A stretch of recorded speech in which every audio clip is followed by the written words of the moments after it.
In this video, I will show how to convert Google Sheets into Microsoft Excel.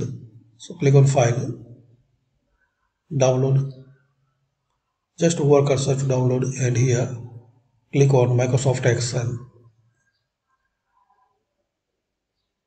and you will see downloading will start.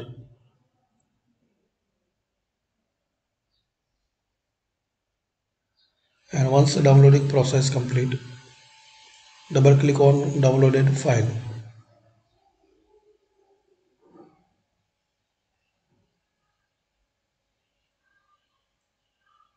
like this.